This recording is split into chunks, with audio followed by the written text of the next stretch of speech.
I never thought that based on my gender, I wasn't going to be a surgeon. Gender was never an issue.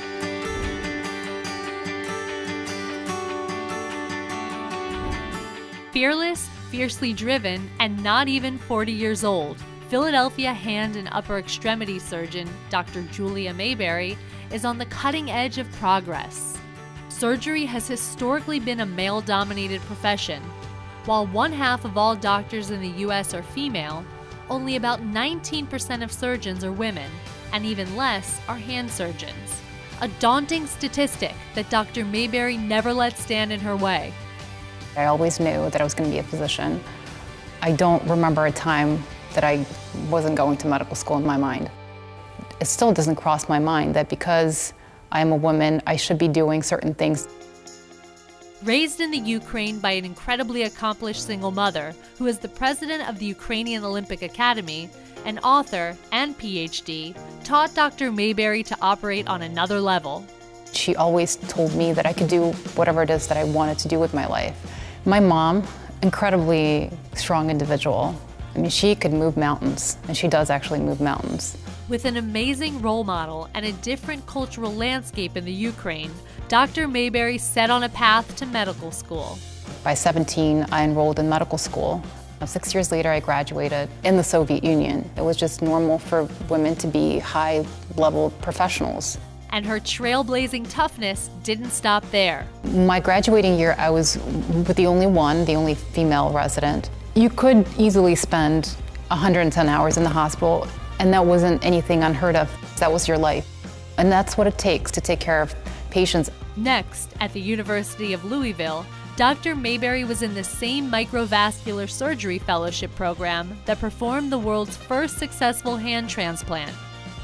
There she became one of the few adept at performing a replant, an intricate, complex surgery of reconstructing a severed extremity, reconnecting nerves, arteries, and veins.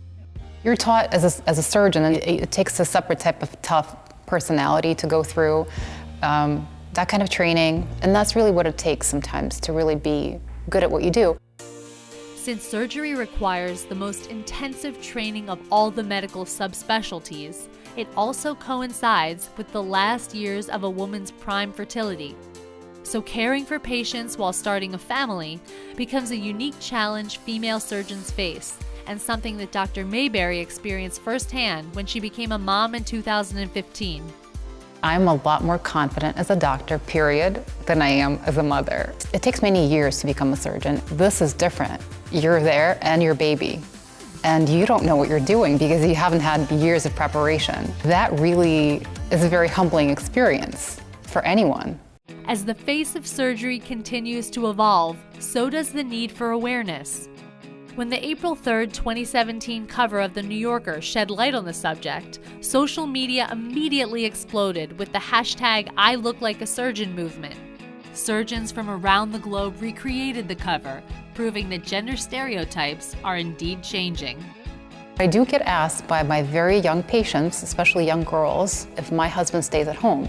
At that young age, they understand that my career is very demanding and somebody has to be taking care of my daughter, and they often wonder if it's my husband.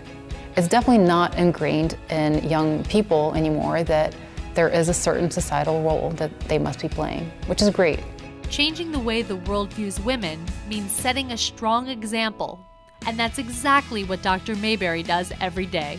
The biggest way that you can inspire somebody is by showing them an example of somebody who seems to have it together, and that's what people want. And I think anything is possible in life. Really, anything is possible. Do you know a trailblazer? Let us know at nominations@modernhero.com. And don't forget to like and follow us on Facebook.